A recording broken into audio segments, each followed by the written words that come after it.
Bonjour les amis, bienvenue pour cette guidance pour la pleine lune. Avant de commencer, je voulais vous dire désolé, j'ai pas eu le temps pour faire les énergies de la semaine. D'ailleurs, avec mon emploi du temps, je pense que ça va pas être possible, surtout qu'après on va faire les guidances par rapport au monde meilleur. D'ailleurs, si vous l'avez pas vu, je vous invite à regarder cette vidéo et puis à mettre votre commentaire.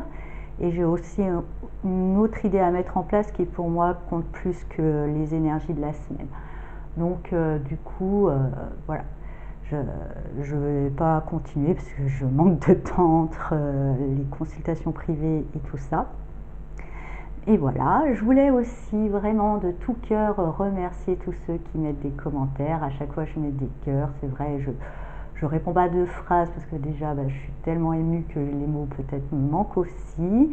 Et puis voilà, mais je réponds quoi, je lis déjà, je mets un cœur et je réponds, je réponds de tout mon cœur via l'astral. J'espère que ceux qui ont commenté ont ressenti tout ça dans le petit cœur que je mets à leurs commentaires. Je suis très touchée, merci vraiment.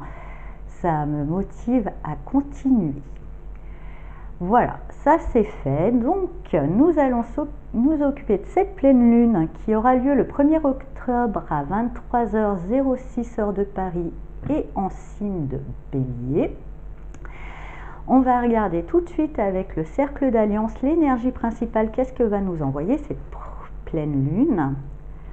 Alliance de lumière.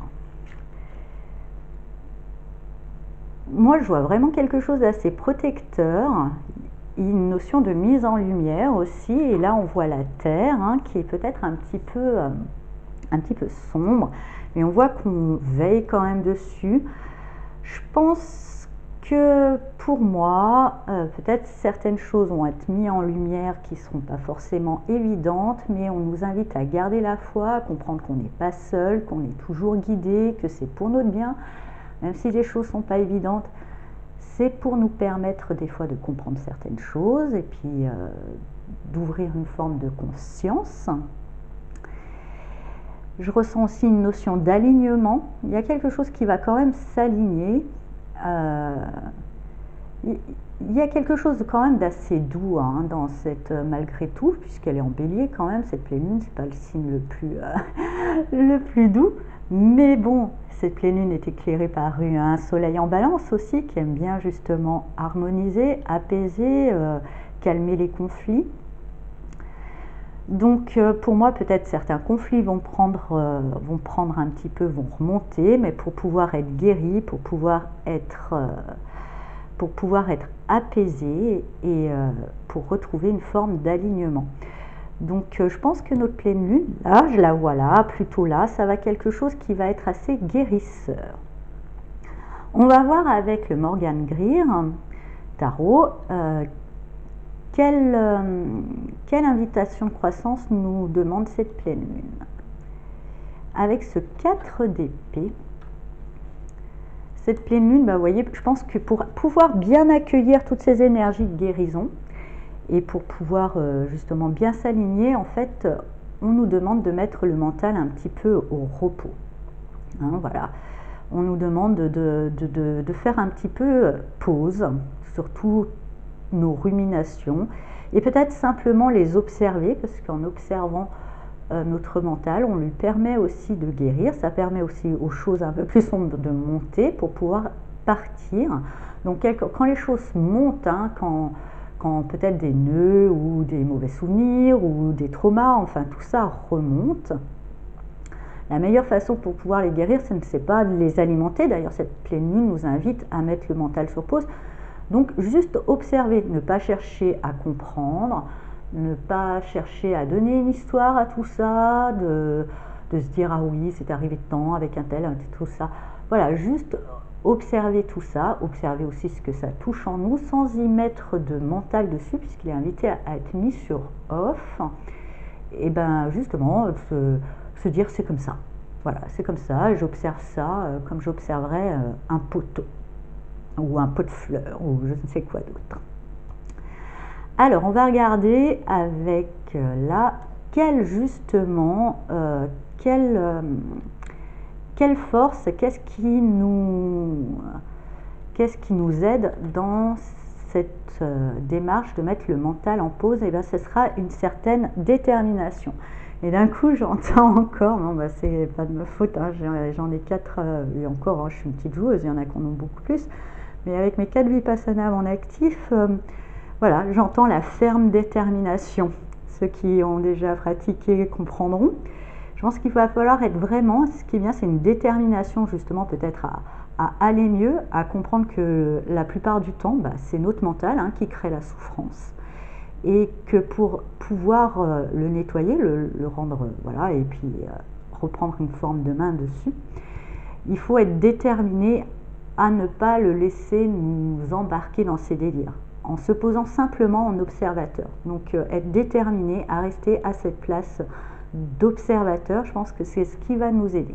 Ce qui nous aide moins, avec ce set de coupe, je dirais c'est les tentations, c'est les envies, parce qu'effectivement, pour mettre ce mental en pause, pour pouvoir un petit peu le discipliner, hein, le structurer, le rendre plus, le remettre plus à sa position d'outil que de maître, il faut éviter justement il faut être vraiment bien déterminé, avoir cette notion de vigilance hein, dans l'observation, parce que justement, hein, pour pouvoir observer toutes ces petites subtilités. Et je dirais ce qui pourrait nous écarter de cette route, c'est les distractions, c'est partir du coup après dans un mental plus rêvassant, se faire des délires, partir dans des sphères à droite, à gauche, enfin voilà quoi. Donc attention, justement, gardons notre ferme détermination, ne nous laissons pas distraire par des futilités. Et tout ça pour quel résultat? Pour le 9 de denier, donc pour pouvoir justement acquérir un certain bien-être, un certain ancrage qui nous permettra justement, grâce à cet ancrage, grâce à ce bien-être, à avoir une certaine lucidité sur les choses et pouvoir mettre une vie, construire une vie où l'abondance est possible et l'épanouissement surtout. Voilà, j'ai l'impression que pour moi, en réussissant à mettre ce mental en pause avec une ferme détermination sans se laisser distraire, on pourra acquérir une forme d'épanouissement, une vraie place dans ce monde qui va nous permettre de réaliser, je dirais, tous nos désirs.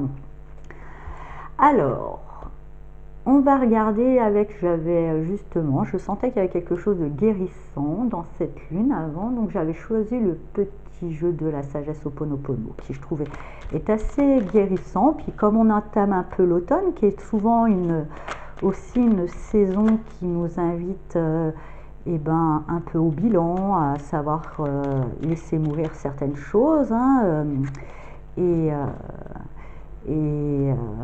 à dire au revoir, à ralentir, et puis avant de savoir ce qu'on va pouvoir mettre en place pour le printemps prochain. Mais voilà, on va laisser un petit peu, voilà, là on remplit ses réserves, on prépare l'hiver, on fait son deuil de cette année, et puis on repart après. Allez, on va regarder avec la sagesse Ho'oponopono un petit message pour nous accompagner sur cette pleine lune. Hop là, 2 ça fait trop, ou là même 3, non, too much. On reprend.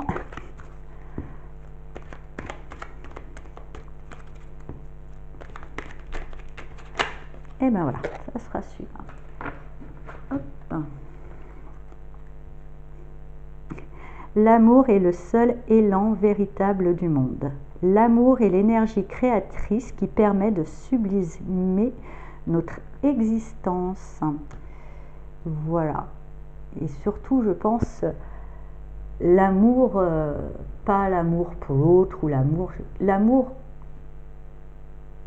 qu'on est, hein, puisque nous sommes tous amour au fond. Trouver cet amour qui n'est pas ce sentiment qu'on transmet ou qu'on partage, mais trouver cet amour qui est notre constituant. C'est comme ça que je l'entends. Qui va nous aider justement, je pense, à regarder ce mental aussi avec amour, avec bienveillance, Comme on regarde un enfant qui des fois pique une colère ou fait sa petite crise, on l'aime quand même, quoi. On se dit que ça va passer. Voilà. J'espère que cette guidance vous a plu. Je vous souhaite une très belle pleine lune et je vous dis à bientôt. Au revoir.